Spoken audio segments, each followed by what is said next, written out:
Welcome, dear colleagues, dear students, dear friends from Wesleyan University. Can you hear me? So, wonderful. On behalf of the Center for Theories and Historical Research, I would like to warmly welcome all of you. And it's an honor and our great pleasure to welcome Professor Marnie Hughes-Warrington from the Adelaide University, who will hold this year's Koselleck Lecture. Thank you, Marnie, for coming and accepting our invitation to Bielefeld. Marnie is a philosopher and historian. As a philosopher, she believes history is indebted to metaphysics when it comes to making sense of the past. A good example is her book, History as Wonder, Beginning with Historiography, which was published in 2018. In the book, she engages with the idea of history and its metaphysical imbrication from Herodotus to post-colonial historiography. As historian, Marnie constantly revisits the history of historiography, aware that history is a spatio-temporal activity. In her 2013 monograph, Revisionist Histories, she systematizes how history changes and is rewritten over time. She emphasizes the role of revision as an essential dimension of historical practice. Historians correct, replace, delete, and reinterpret because they themselves are embedded in changing social and political contexts. Accordingly, every revision of history is a judgment shaped by normative and ethical ideas of what constitutes a more adequate historical narrative. But let's go back to the beginning. Marnie studied philosophy and history at the University of Tasmania, following with a PhD from Oxford University. Her dissertation explored the nature and role of reenactment and the historical imagination in Robin George Collingwood's educational, social, and political thought. Her PhD research led to her publication in 2003 of her book, How Good an Historian Shall I Be? R.G. Collingwood, The Historical Imagination and Education. Here, Marnie examines Collingwood's concept of the historical imagination and his broader educational philosophy, where education is understood as a process of socialization whose core purpose is to achieve freedom of the will. The relevance of Marnie's books today is undeniable. What this book demonstrates is a profound commitment to the very idea of history and its role in society, a commitment that runs through all of Marnie's writing. From 1999 to 2009, Marnie served in the Department of Modern History at Macquarie University as lecturer to associate professor in theory of history and world history. During this time, she collaborated with Leipzig University, for instance, where she was twice a fellow at the Center of Global Studies. In 2004, she published her works, Histories volume, and she has also been a member of the editorial board of the Journal of Global History since its foundation.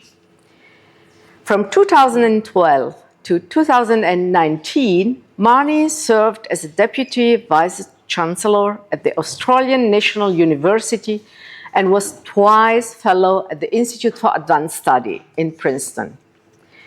From 2019 until last year, she was professor of history at the Australian National University in Canberra. This was years that saw questions about the ethics of history become central to her work. In her 2022 book, Big and Little Histories, Sizing Up Ethics in Historiography, she argues that how we interpret the past tends to be shaped less by how the world actually was, than by how we believe it ought to be. If we understood history making as an endless effort to do good, Aristotle called it ethos, then we can explain why historical narratives come in different sizes and scales.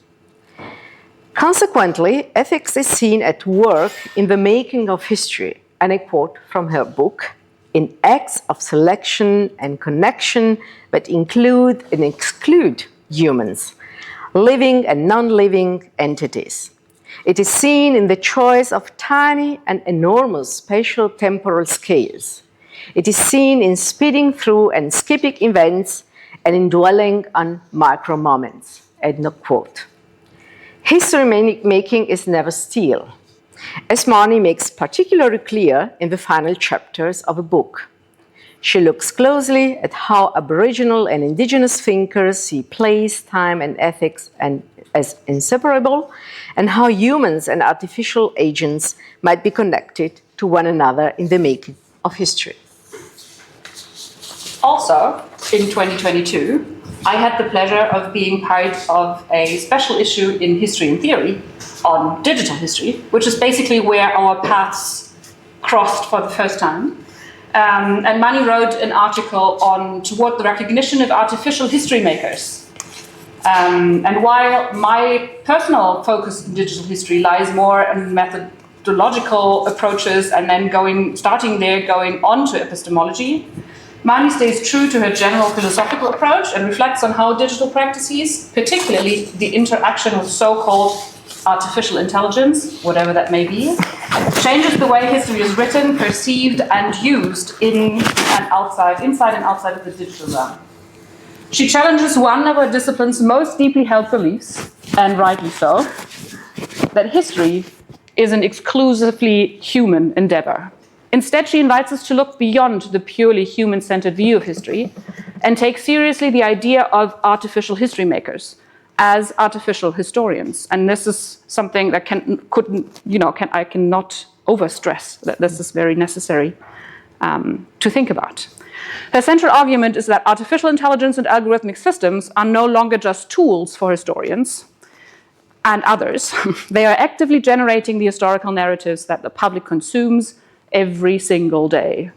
And I think this is one of the most important arguments, that it's not only a question of the production, but also of the reception of history. By cleverly and clearly adapting Alan Turing's famous imitation game to historical writing and bridging the gap between Aristotelian logic and machine learning, she shows us that the way AI generates plausible narratives is remarkably similar to how human historians work with probabilities and shared assumptions. And rather than dismissing these systems, she urges our discipline to proactively engage with them to protect the integrity of how the past is shaped in the digital age. And I think this directly translates into a challenge and also into a task for all of us. Following her argumentation in that article, Marnie just finished an edited volume titled Artificial Historians, together with Anne Martin and Louis Yola-Burger-O'Brien. Here, Marnie connects the technological question back to indigenous interpretations of history, to yet again broaden our horizon in understanding different pathways to writing history now and in the future.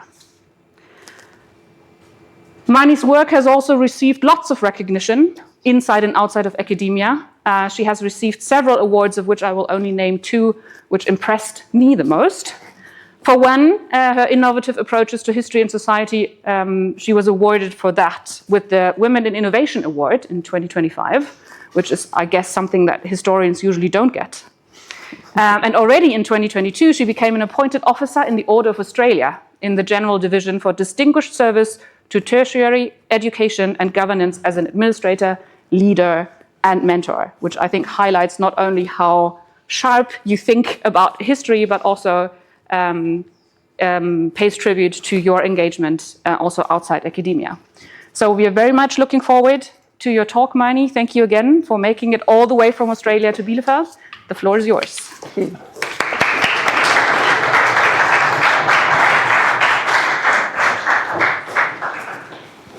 I'm just going to come out from behind this jet engine because if I go in, I'm really tiny. So I just want to say namani to all of you, which in the language of the Kaurna people of the Adelaide Plains is not just hello. It actually means how are you going and how are you getting to where you're going. It's a really profound greeting of expression, and it acknowledges that we might have come from different places. So I want to welcome you all in the lecture theatre from wherever you've come from. I also want to acknowledge the people that are listening on Zoom, and it could include some of my colleagues in Australia at stupid o'clock, so I just want to acknowledge that. And if people are listening to this in its afterlife as a recording where my name, image and likeness have been taken by AI, I salute you and thank you very much. I also want to say it's okay if you don't know anything about artificial intelligence, you know a lot about artificial intelligence, you love it, you hate it, you're ambiguous about it, you're worried about it, you're very welcome here. All of those attitudes are appropriate for AI, and you're not going to hear me argue one way or the other because it's a little bit more complex than that. I hope it's not too scary this evening. I'll pull you out of the rabbit hole every now and again, but what I really want to do is to emphasise the sociality, and I'm not going to call them agents, okay? I need to be really careful. These are not persons with intentions that act. I've never held that. These are algorithms, these are mathematical equations that act in spaces and times and interact, but they're not people. You might interact with an AI agent, you might have given it a name, that's fine, that's okay. I'm not going to do that tonight, I just need to let you know that. All right, so I've chosen the topic of collusion, and I'm going to explain that in just a moment. The starting question for me was, if I go into a bookshop now, I see a small number of histories that are really promoted very heavily. I go into the airport and I see a small number of the same histories promoted very heavily. I go online and I see the same number of a small number of histories promoted very heavily. It's not just authorial jealousy that leads me to this lecture. It's a really interesting question. There's always been some histories that have been more popular than others. I believe that. But there's a really interesting question about whether AI is participating in a process of accelerating a focus on particular histories and not on others. So I'm not saying that AI invented popularity. What I'm asking is whether AI might be changing or accelerating what we're experiencing when we go into a bookshop or go online or we go into an airport and we see a small range of histories. So the question I've got is, why is it easier to find or to generate? So not just buy or see, but make particular kinds of histories in an age of AI. And for us, is there anything in the theory of history that can help us to make sense of this? And more broadly, are there good theories that can help us with this? Now, actually, for some people, this is a non-question, because one of the most common answers you get is the reason you're seeing a small range of books is because of capitalism. So Karen Howe, there's a whole range of books. Karen Howe's The Empire of AI, Cory Doctorow's Choke Point Capitalism. There's an argument that capitalism is driving us towards a smaller range of products, and that's how it works, right? I'm going to complicate that picture, although I do believe, yes, I believe in the figures that show me that Taylor Swift is incredibly popular on Spotify. I get it. I totally get it. But I don't think that capitalism explains everything that we're seeing, and I want us to think and to reach into our own toolboxes in history, because our theory is actually very helpful in explaining what's going on here. All right. So to give you a bit of background, and thank you for that beautiful introduction. I almost didn't recognise myself in that. It makes me aspire to want to do better. So thank you both for your introduction. My work, I focus on artificial historians, which are described as algorithms that process data from the past in AI technologies. That includes generative AI, but it's not limited to it. So this is not a lecture on Gen AI, it's a lecture on AI more broadly, and more broadly machine learning in all kinds of contexts. You may be interested in asking me about Gen AI, that's fine, but I'm talking about a much broader range of tech. Importantly for this lecture, we're going to explore that these algorithms don't work in isolation from one another, and it's really the interactions that we're going to focus on. I need to be upfront that most of the time these interactions are actually really helpful for us. They can help you to, for instance, find a history book, to summarise a history book, to analyse data in history, to generate new data, to do all kinds of things. They're very useful technologies. So it's not all bad, okay? They can help you translate, produce, check your writing, check your spelling, all of that is integrated with AI. And at the moment, I'm involved in work with the Australian Historical Association where people are saying we need a scale of 0 to 5, where 0 is no AI and 5 is all AI. And I'm going, I don't know that there's a 0. Unless you're writing with a pen in a shack somewhere, you're probably going to be a 1 rather than a 0, okay? Because of the integration of AI. The question for me is, okay, it can be really beneficial, but are there cases where the combinations of algorithms could lead to outcomes that we might consider to be hateful and harmful, really problematic? And what can we do about it is more the point. To give you an image, and I'm going to start with, I could start in all kinds of places, but I'm going to start with antitrust and anti-competitive theory and research. This is a useful place to start because it highlights some things that are useful, but also some shortfalls, okay?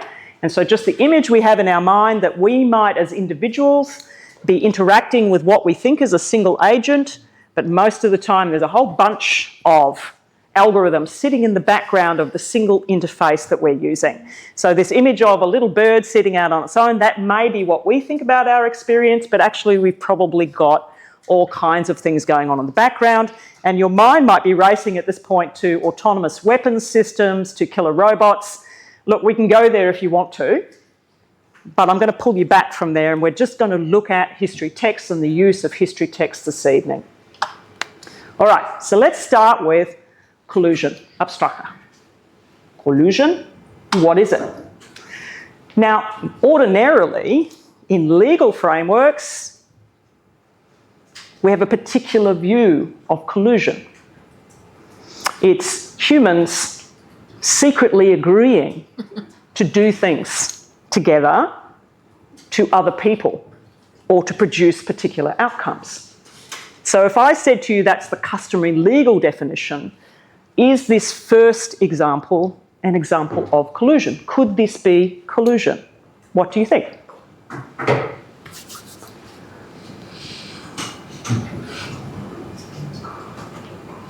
Don't be shy. And in fact, it's a really interesting question.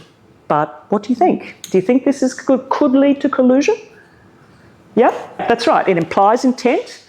So this one, yeah, most people think that people instructing algorithms to do things could lead to collusion. And I've got a quote from the Department of Justice in the US on the next slide, which will confirm your point. So most people see, yeah, that could be collusion. What about this one? People unknowingly, accidentally use the same algorithms that lead us to particular histories. So we didn't know that we were using the same algorithm, but it led us to the same outcome. Is that collusion?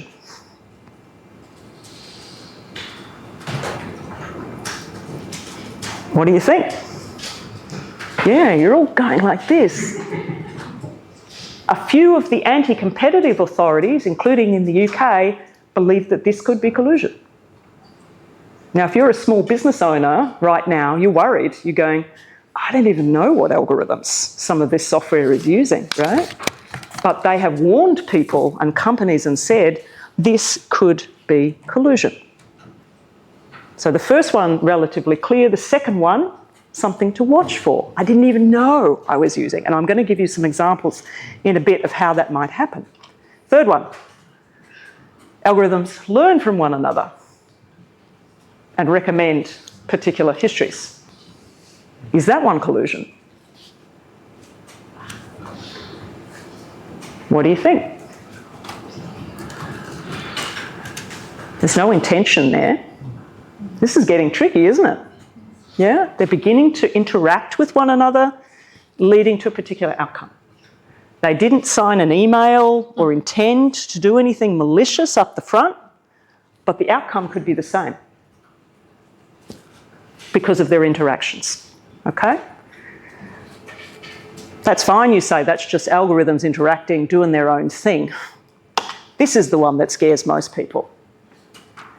Algorithms taking data that's public, using that data to produce particular outcomes. Is that collusion? That includes your data. It's using your data, your books, which you might have created with particular intentions. That data is taken, reappropriated and used in different contexts and used. This is often talked about as the autonomous weapons scenario, the killer robot scenario. This is the one that really worries people because the data is taken without people knowing it. It's used by algorithms that they're unaware of to generate particular outcomes that could be problematic. Okay? So we've gone from one where we can see some human intentions right through to what could be described as potentially an autonomous system where the algorithms are interacting and we are just part of this, but we don't know that we're part of this. Okay? Now, this scenario set comes from a book, Stucke, I'm going to give it to you in a second, and they say, well, typically we've viewed collusion as being about people and intention, and that they, because they have got the intentions, they're legally accountable. They can be sued, they can be sent to jail. An algorithm, well, Germany once tried to lock up an algorithm, which a group of artists used to go shopping on the dark net, and it did. It went and bought ecstasy, and German police arrested the machine, couldn't find who was responsible, and released the machine. Okay? Because they can't put the machine in jail. They can't sue the machine, they can't charge the machine, and they couldn't find the humans. None of them fessed up to this, okay? But the legal problem is we need to look for humans that are doing this, and the biggest worry people have is that this stuff might be going on without you knowing about it. That's what really worries people about these situations. Never fear, say Iratsky and Stucke, when they wrote this book in 2016, these are the 4 examples of algorithmic competition, cooperation and collusion that they gave in 2016, and this is still being used today. This is the scenario set that people use in that order, and it's an interesting order because people read it as from highest level of human intention to lowest level of human intention, from most straightforward to most complicated, and it's still being repeated like it's been taken up in the training data and reused and reused. And I'll show it to you in different examples. Actually, the human intention piece doesn't actually help you in a lot of cases, because even if there were human intention, that the cycles of repetition and the activities could be leading to really malicious outcomes anyway. So they published this book in 2017 and they said, well, okay, there could be situations like number 4, which are really, really worrying, but hey, it hasn't happened yet. So it's all good. And furthermore, it's really good. Algorithmic coordination gets you cheaper airfares, you get better hotel deals, you get better petrol prices most of the time. You get really good outcomes from coordination from algorithms. So let's not forget the really good things that they do, and let's not overstate and get hysterical about the end of the world before it actually happens. 2016. Okay?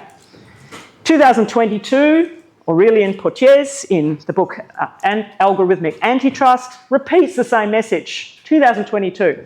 Here's the 4 scenarios, but don't overstate the problems. It's okay. We're all going to be okay.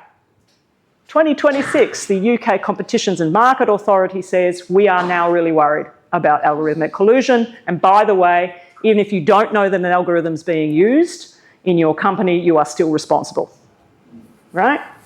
The Department of Justice in the US, about a month ago, one of the prosecutors said software can't launder collusion. I was amazed. I found the US saying that, really. It's interesting. And the EU has stated that it has a number of investigations underway. It won't state what they are, but it says it has a number of active monitoring cases at the moment.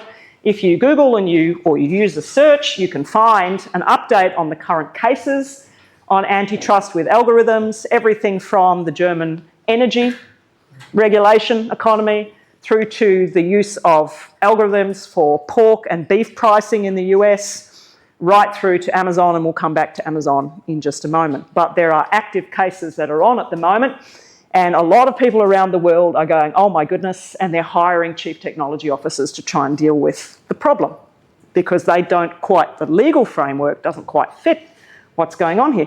What's this got to do with history, you say? And surely, hopefully, the killer robots and the autonomous weapons are somebody else's problem and we should leave it alone. Well, okay, sure. We shouldn't worry about it immediately, but let's think about where it is actually activating. In the broadest sense of history, a very broad sense that I have, if you view algorithms as looking at data from the past and processing, you're seeing histories everywhere. And that, colleagues, is a call for us to be really engaged in lots of different spaces around AI to think about how it can be done better. So algorithms have been used in machine trading for quite a long while. There's some really good research on how they are used. And there's some nice work by like Yang Luo, where they've shown that where you have machines trading against machines with no other humans, you get a more stable financial market, right? You don't get the ups and downs, but you get a deeper investment in a smaller number of companies. So stable, but deeper and narrower. Now remember that thought. You say, okay, Marnie, I'm not really playing the stock market at the moment, or I haven't really got my machines out there, so bring it back to history. All right, so I'm going to bring it now to history.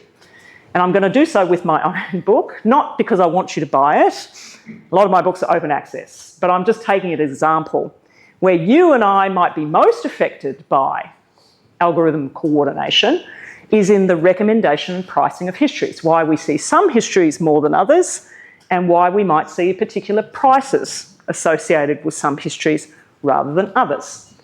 Lots of companies sit behind big platforms like Amazon and other sellers who do pricing for those companies. This could be publishers, it could be booksellers, it could be bookshops.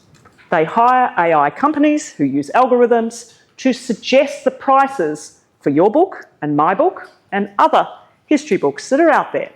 They do so on the basis of scraping public data, seeing what other prices people are paying, and then recommending a price.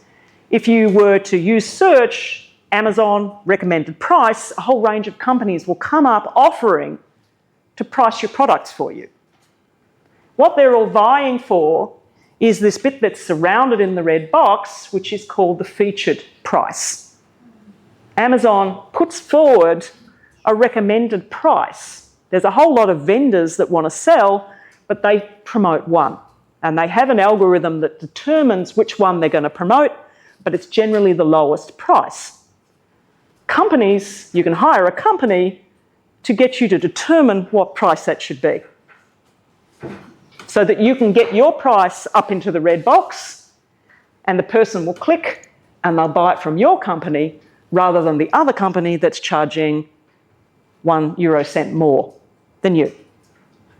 And this is being used a lot, not just in booksellers, but in travel industry, across supermarkets, across lots of contexts. There are these pricing companies that will price under one another to get their price recommended. When those are used, what you tend to find is those pricing companies will set their prices really low in order to undercut the competition to get themselves listed. And then after a period of time, they tend to reset the price high. And any of you do economics, it's really interesting. The other people then reset their price high. And then you cut it low again. And then you reprice it and you cut it low again. And what happens over these successive cycles is that the number of people selling the product can go down because some people are pushed out of the market. This doesn't sound like a philosophy lecture. Okay, we'll get there. But some people are pushed out of the market, the number of vendors goes down, but the price can go up. Okay, so as a result of this. So let me give you a couple of examples. The generation of price cycles, yeah, it's really disturbing. Price cycles that sit behind, for instance, on the left is a resimulation of data from Amazon for a child's t-shirt. Here's the price cycle. What you notice is a very regular pattern is repetition in the pattern. Remember that word, repetition. It's going to be important for us in this lecture. But the base is moving up. Yeah? It's going through the same cycle of low price, reset, low price, and the two vendors are following one another. Okay? So this is with actual data, so it's not made up or hypothetical data. The right-hand side comes from Australia, current case, the Australian Competition Consumer Inquiry. They have looked at the two big supermarkets, how they price and reprice and reprice. Now, they've declared that this is not antitrust, but they have just found that one of the supermarkets, Coles, actually was genuinely not lowering its prices because it's doing this the whole time. And what's happened is the two supermarkets are now in synchronicity with one another. Up, down, up, down, up, down, up, down. Two major supermarkets in Australia. Reduce competition in a kind of synchronicity, forcing out competition, and over time, probably raising the price. Are you depressed at this point? Yeah? What's doing this? This is algorithms. It's mathematics, right? It's sitting behind. It makes logical sense. Nobody can sit there as a vendor and watch the price of their product 24 hours a day around the globe and expect to be competitive when other people are using algorithms. So this is what's happening, okay? You're saying, okay, you've taken me to the supermarket, Marnie, and I now know that soft drinks can be synchronously priced, and I know that tea bags can be and children's T-shirts. And it's true, some products are more susceptible to these cycles than others. So vegetables are not much susceptible to these prices. But look at what's at the top. Fast food. Right? So there's an interesting question there about what comes to be more susceptible to cycles and less susceptible to cycles. And economists will say it's the less sophisticated consumer that is the one that pays the biggest price in this case. And we'll come back to that less sophisticated consumer. All right, so let's take all this knowledge that we've got and put it into action. No liability is accepted for what I'm about to say. I've decided that I'm going to set up a company called AmazingHistorySeller.com. Awesome. First time a company's been launched in the Koselleck Lecture. You and I are all part of it. If you want to be a shareholder, just get on board because I think I've got a winning formula.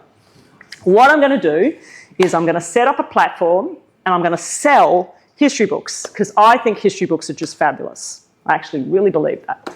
I'm going to use AI algorithms to price and to recommend the history books that are sold on my platform. I'm going to capture the user data on what they bought and what they didn't buy, and I'm going to use that data to negotiate better prices from booksellers. Are you liking it? Yeah, it's good, isn't it? It's really good. All right, that's great. But let's get better at this. I'm actually going to make some history books as well. I'm not just going to sell the history books. What I'm going to do is I'm going to offer an ebook platform for you to all read all kinds of history books. And I'm going to enable you to highlight and mark those history books. And I'm going to capture the data of where you've highlighted and marked those history books. And I'm going to say, everyone loves that sentence in Noah Harari's Everyone wants to read that first chapter of William Dalrymple. Everyone loves Mary Beard's final chapter. I'm going to use AI tools to take all of those sentences and then I'm going to create a Noah Harari, William Dalrymple, Mary Beard AI book that takes the best of all three of them, generates a text and sells the text as an amazing history seller generic historybook.com book, which is priced conveniently lower than the other history books. Are you excited now? Yeah, I'm a seller and I'm a creator. And I'm using the data in both cases to create an outcome where I have used data to create particular history books that might be taking the best. Now, if you think that this is a fictional scenario, it ain't. Because some of you might have fallen prey to the AI bots that sing beautifully on Spotify. You might have fallen prey to the Taylor Swift weekend combination AI on Spotify. Yeah, you're looking at me like, what? Did you miss that? that took the best of both, because they're the biggest sellers on Spotify, and put them together and generated an AI musician that actually produced a combination of the two, right? Take a bestseller and a bestseller, put the bestsellers together and generate a bestseller, okay? So it's not a fictional example that you could do this. The question is whether you would want to do this in history. Is it actually worth it, right? And is it worth putting together Roman history with the Silk Roads in order to get Marybeard / William Dalrymple, apologies to both of you if you're listening, to generate a text? Well, it could be for some people. So this is an actual case because it actually happened in Amazon, and the European Union declared that it's kind of not fair to be both the seller of text and the generator of text, and to use the data that you've got to undercut your competitors, and those competitors are not just booksellers but actual publishers. You shouldn't be doing that. So they ruled that you should split up those two things, and you should actually just stop connecting the dots there, and you should stop untransparently pricing. And they recommended in the European Union that, for instance, there should be 2 or 3 prices displayed, not just one price, but 2 or 3 prices displayed. But as any vendor knows, you can have 1 in bold and you can have 2 in small. You can keep moving. And so that's the response that they've had. But of course, it's not just Amazon that's doing this, right? It's now experiencing what it's created. It, like Spotify, is now being flooded. And in 2023, it actually had to introduce some algorithms to block the algorithms that were generating history books faster onto their platform. So other people were saying, if you can do it, we can do it.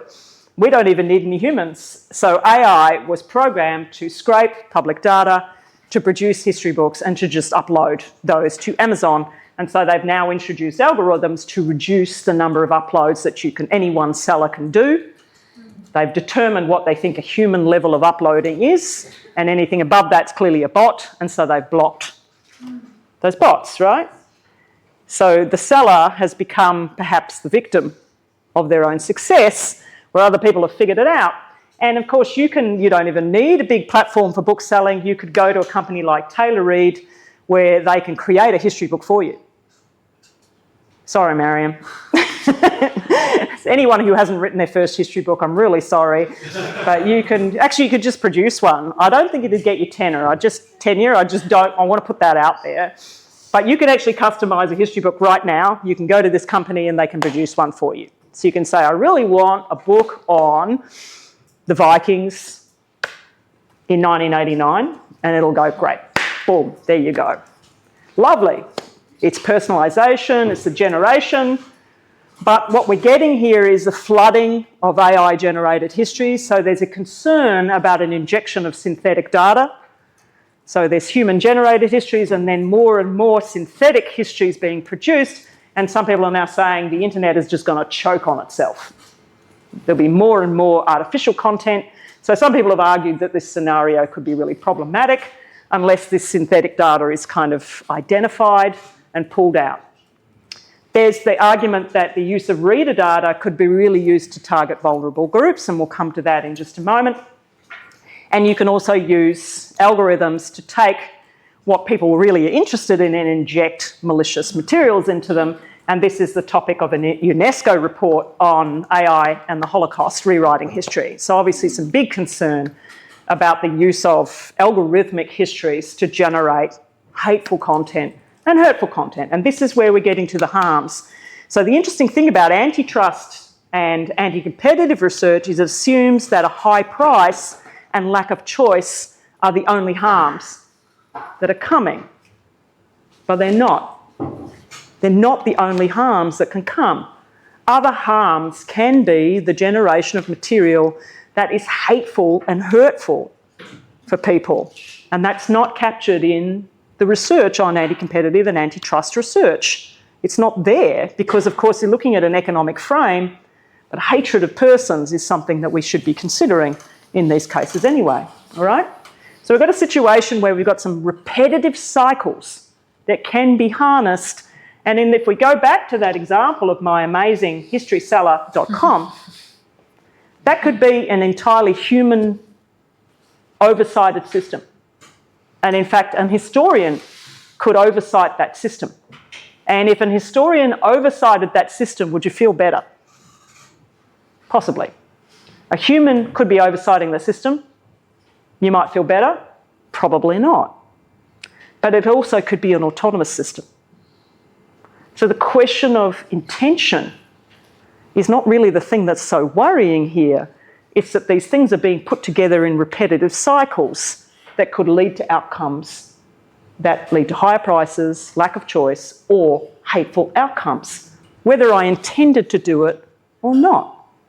So intention could be a problematic thing to hang, and I've always argued in my stuff on AI, you can't hang your hat on intention in these spaces. You're going to have to look at what's coming from these processes, and in this case, repetition is a key part of what's going on here, and the constellation of repetitive systems is what's going on here. It's really interesting, okay? So we're going to have to rethink some of our things about maliciousness in history generation and the assumption that it's a single human producing a single piece of malicious information, all right? Because the example I haven't put on the slide there, and I'm not going to give the oxygen of publicity, is the AfD in Germany, the use of Midjourney to, for instance, create nostalgic posters in order to drive anti-Islamic, anti-Semitic material at the time of elections, right? So people harnessing the use of these materials. I will not display them in the talk. I'm not going to encourage people to do that, but it certainly needs to be acknowledged that these materials, these technologies can be accessed by groups and used to generate really hateful and harmful content. Now, I can intend to do that or not intend to do. The machines could be doing it for me because we know that Grok could be nudged into Holocaust denial relatively easily, right? The important thing to argue there is it's not just that there's a question about intention not working there, but also I could generate materials that nobody sees. The whole point about hateful and harmful materials is it's actually got to have some impact in order to do that. And this is where I'm going to give you another scenario which probably is going to worry you even more. Algorithms taking advantage of or working in ways to find patterns in data that could be harnessed as vectors for misinformation, right? So, some of you saw this at Tallinn last week with Joe Gouldy and Steph Bongiorno and Greg Palermo at Emory. I've been doing some work on the dates that people most commonly cite in Wikipedia. Yeah. Now, we chose dates because, interestingly enough, I think of dates as really quite political and ideological, and they can be really problematic, people argue, but most people don't view them that way. Public surveys of history, people tend to trust dates. They say they're objective things, they're fine. When you look at the dates in Wikipedia, should you assume that they're evenly distributed? Right? So we looked at 3.25 million articles in 366 languages of Wikipedia. We looked at natural languages, so apologies if you like Esperanto or you like Klingon. We excluded both of those languages. And we looked at the date distributions in those articles across ideologies, technologies, and politics. And we found a very lumpy interest in history. The first thing that's really important about this data is that pretty much no date prior to 1900 was interesting. So if you work on a period prior to 1900, you're less susceptible to AI right now. Congratulations. Fantastic. Okay. Is there anybody here that works on, what do you think were the top three? And if you were at Tallinn last week, please don't answer. What do you think the top three periods were? Give a guess. Have a go. The World Wars. The World Wars. Thank you. Yeah, World War II by a long shot. Okay? That's the Taylor Swift of historiography. It's World War II. Okay? World War I is the weekend of historiography. Coming in relatively close. Anybody guess what the third one is? Titanic. I wish it were the Titanic, but no, it's all post-1900. It's more recent than you think. The USSR. 9/11. Not 9/11, which we found really, we expected 9/11 to be really big in there. It wasn't big. 89, thank you. Actually, in Germany, what better place than to ask? Yeah, 1989 came across. Okay. So I know that I could set up a platform and I could price things competitively and I could scrape people's highlights, but why would I do that when I could just scrape the public data? Right? So if I were a group of AI, not agents, colluding algorithms, what history would I write about? Just have a guess. What history do you see in the airports, in the bookshop? I see that military history of... Right, World War II, right. You're going to scrape the data on World War II because you know that that's where attention is focused. That's your biggest vector. If you want to generate a best-selling book, you're going to write another book about World War II, right? So what we don't know is because we don't have the data, but you could do it with Google Books. You could actually look at all the dates that are cited in Google Books. If you wanted to give some historical background to this, to find, because none of these dates are pre-1900, if I looked at Google Books, history books, or any books from the 19th century, what dates did people cite? And I could probably identify what people were most kind of a bit focused on, right? Those are vectors of attention. They predate AI, but the point is that now that these texts and this data is scraped, we've identified an area of focus and attention. And now that I've got your attention, I can use that data either to produce a best-selling book or I can use it to generate malicious information, right? So the important argument here is that intention is not always necessary in these cases. And two, if I'm going to be having an impact, I'm going to identify the vectors where the largest repetition or patterns are going to play. And I'm going to invent cycles of repetition to allow me to take advantage of that. Do any of you actually do research on World War II? Yeah, I'm sorry for your loss.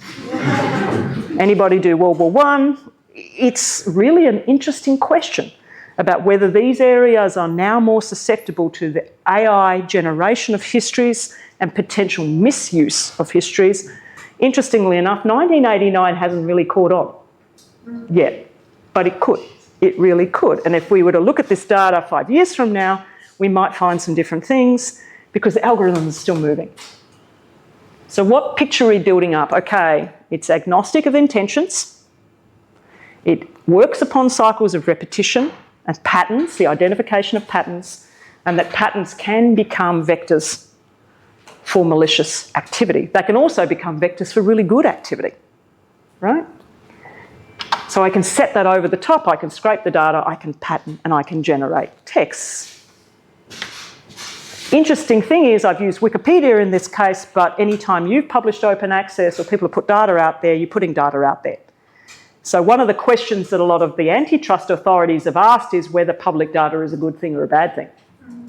What's the balance of goodness there? Having open information for consumers is really important, but if that's driving behaviour that could lead to an increase in prices or the generation of malicious materials, maybe we should be a bit more judicious.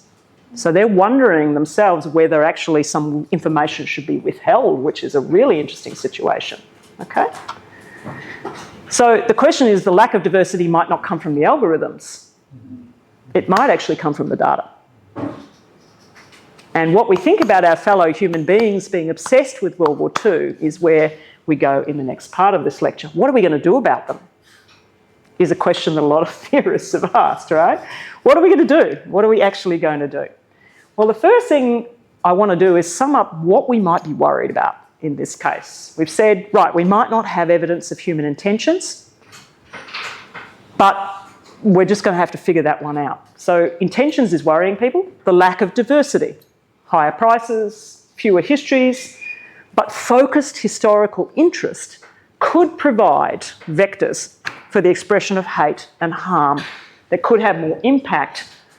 And they could actually also, and I'll explain this a bit later, get people worried about, whether World War II, for instance, becomes all of history.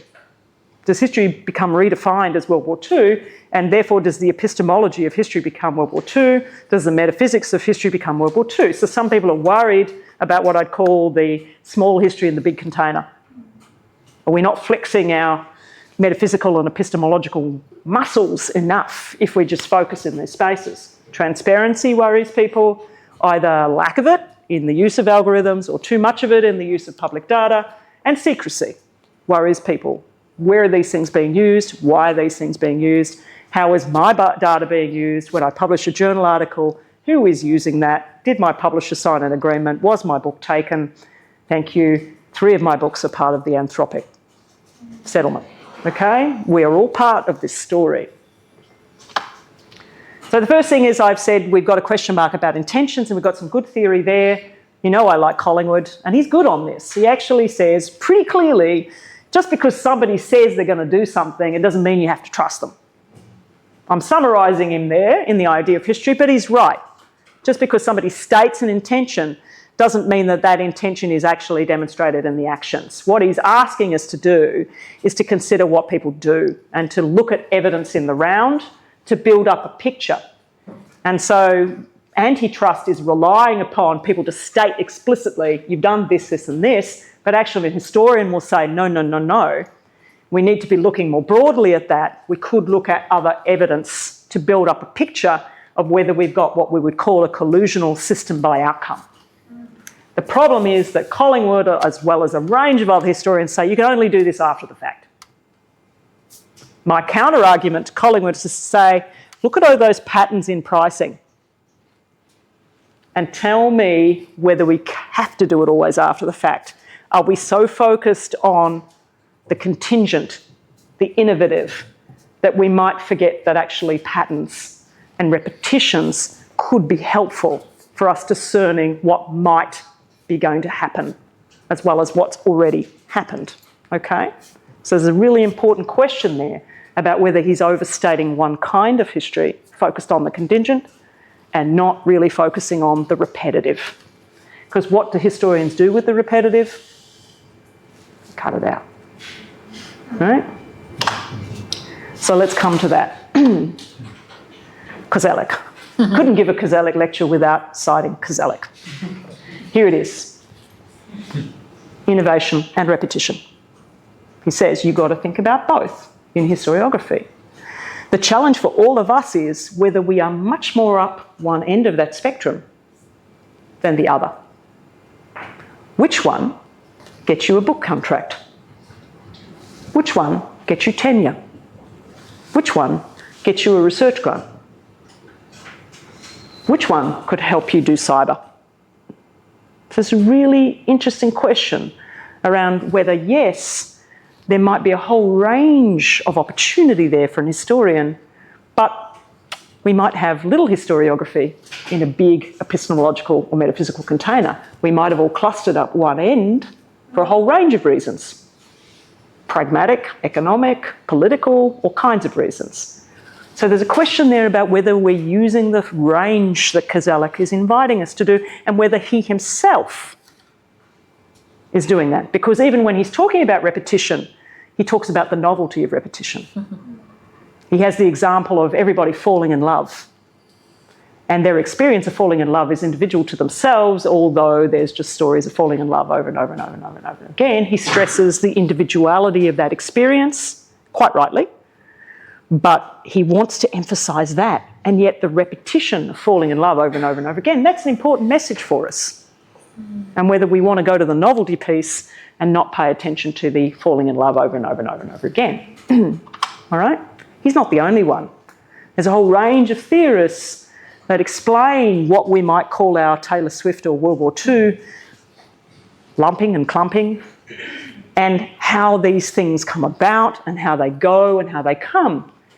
Quite often, for instance, people say you don't know that people hold these kind of beliefs until after. But again, if there's repetition in these patterns, we might have more opportunity to see it while we're in it or ahead of it. Collingwood, for instance, talks about constellations of presuppositions, and he uses a beautiful language of that we're ticklish in our presuppositions. When you try to figure out what they are, you just feel like you're being tickled, it's really uncomfortable, you don't like it, and he presumes that we're really ticklish in our presuppositions and that these constellations are always under strain. He takes that from Kant and from Hegel, that they're never ever stable, that they have elements of what preceded them and what's coming, and they will fall over. And you do see people make a similar argument about extremist thought, that you just have to wait for the extremists to fall apart. They don't like one another, so they'll come together, they'll form an argument, and then they'll fall apart. Well, it doesn't kind of work when you've got algorithms, because I don't know that algorithms hate one another.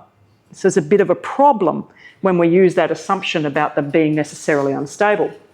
Wittgenstein, in Uncertainty, a beautiful book, he talks about different layers of temporality. Some things are very persistent, he says, and other things are shifting really, really quickly, right?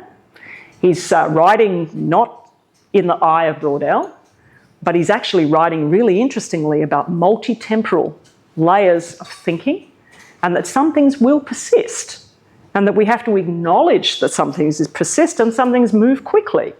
But we have to pay attention to both of those things. So he's arguing for that.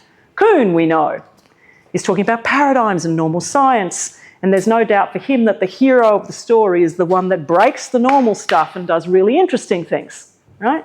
Same for Collingwood, the person who breaks with the normal stuff and does the interesting things, okay? Koselleck again, talking about the heterogeneity of time, the sediments of time. We can expect these layers to be, but they might not be wholly dependent upon one another. We'll come back to that one. And Helga Jortheim last week, talking about the stratigraphy of history. It's just beautiful thinking, an assumption of heterogeneity, an assumption of things shifting over time, whether they're because they're unstable, or because that's just the way things are, or because heroes come about and do things. But history expects things to clump and lump and get thicker and then fall over and then clump and lump and thicken and fall over. It expects these things to happen. And they do. Here's the Wikipedia dates, and here's a different view on them. Don't read this as a timeline. This is just the frequency of the dates that people cite, and when the lines are closer together down the bottom, you've got more agreement on the dates than when they're up the top. So 1900, you've then got a big, thick drop around 1914 to 18, so you can begin to see the World War I drop. A big drop, but not always in World War II. You can see the thickening of a temporal layer in that space as more and more people accumulate around that repeated citation of the date.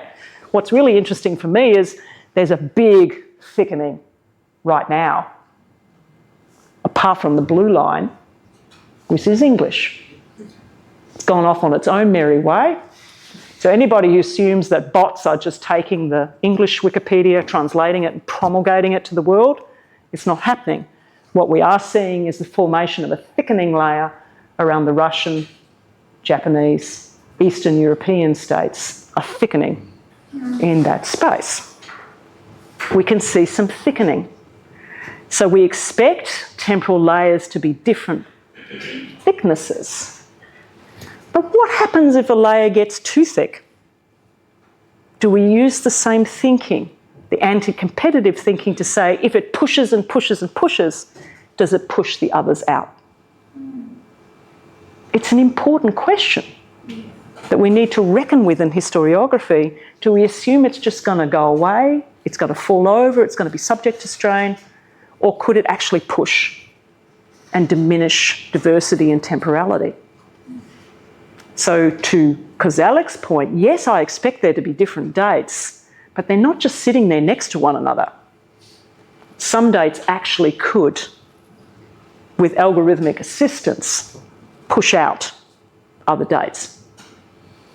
So there could be some active compression or geological compression, to use and extend his analogy, as a consequence of algorithms spotting the patterns over and over again. Is our theory addressing this notion of a driven thickening and the possibility that it could drive other things out? It's an important question. Well, economists were saying, never fear. We have a solution. You just need more agents. They say, well, what do? You just tell people to stop it. That's your first recourse. Stop it. Stop producing those things. Stop getting obsessed with World War II. Stop doing that. Stop producing that algorithm. That's port of call. 2, shine a light on it. Dear world, you're obsessed with World War II. Could you just get over it? And could we stop using that? Could we show that algorithm? Could we do this? These are pragmatic. Okay, break it up. If there's 2 or 3 big platforms that are driving out the other platforms, inject some other platforms in, inject more algorithms in, push more algorithms in. Because the more algorithms you push in, the less likely you're going to have a thickening. So the scenario is you need more algorithms, not fewer algorithms in a case like this. And if they're working at different time speeds, there's less likely to be a thickening going on. So that's their solution, is acknowledge that there's a thickening, but break it up by pushing in lots of different algorithms, diversity. And if we were to use the analogy, the way to solve the World War II problem is just to have lots of different historians. More and more diversity, we'll break it up and we'll move on, right? It's an interesting analogy, but it doesn't seem to work as far as I can see.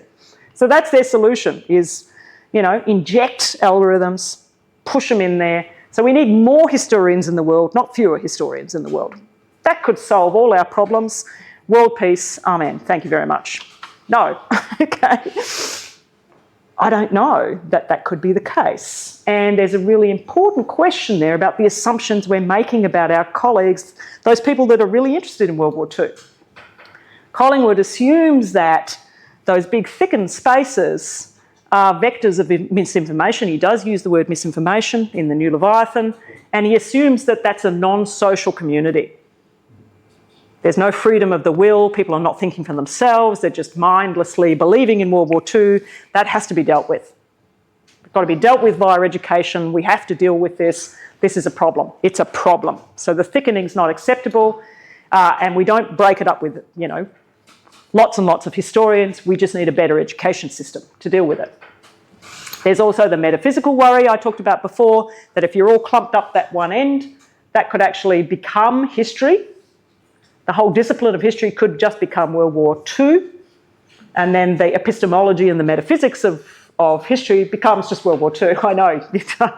Some people are really worried about this, and if you're really obsessed with this, this is this Reddit subthread, which is people who are frustrated with large boxes with tiny objects in them.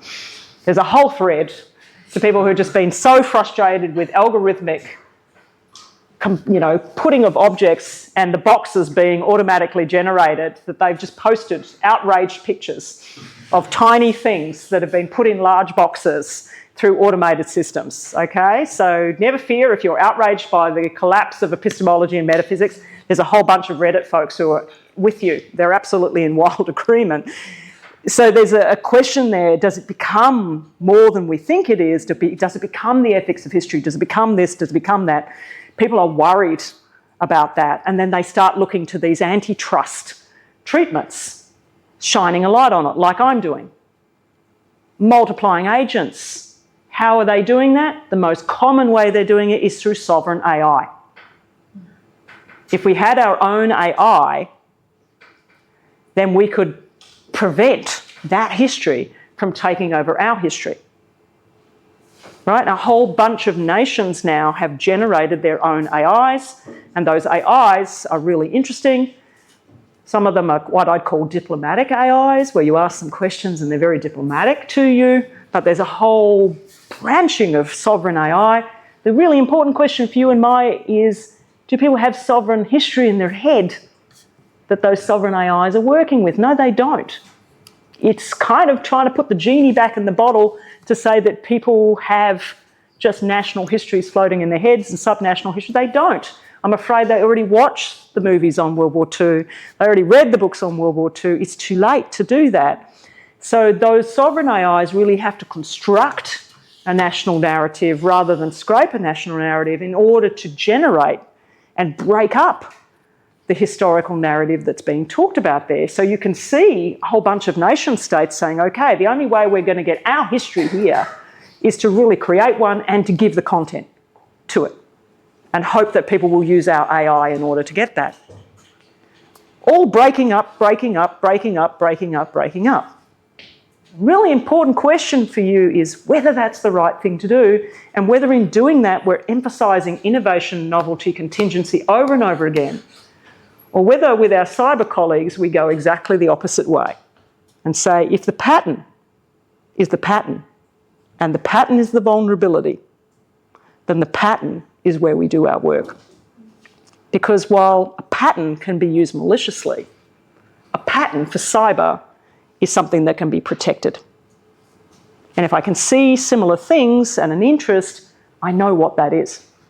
I can set up defences around that and I can protect that data from attack or appropriation by particular groups. I need patterns in order to do that. Fundamentally for us in historiography, the question is, like Koselleck's asking us, are we making good use of both repetition and innovation in an age of AI? I suspect we need more focus on repetition. I really do. But in order for those cyber folks to do their work well, they're going to require our help to know, yes, this is World War II, but I tell you what, here's good logic in what a World War II history is. Here's poor logic. Here's how a World War II history can be appropriated and misused. They don't have that information, but we do. The moral of this story is we can be as depressed about this as we like. We can believe that killer robots and autonomous weapons and all these things are going to happen to us. But I've got a much more mundane and banal argument to make, which is that maybe we should pay attention more to pattern and repetition. Because if we do that, we probably can assist, because there will never be enough historians in the world to teach people manually how to do this. But if we were to get into this space, then I actually think that we could co-develop tools to identify the vectors, like the ones I've given you, to monitor the vectors and to prevent their misuse by actors. That's not you and I writing monographs that get us tenure, but I do believe that the discipline of history can move in this direction and that its contribution to society can be even more powerful in the mitigation of what we're all worried about, which is, yes, I'm worried about students making up essays. I'm worried about students' cognitive offloading, but I am far more worried about extremists taking advantage of patterns of data to generate hate and hurt that lead to conflict. This is where our attention needs to be. Thank you very much.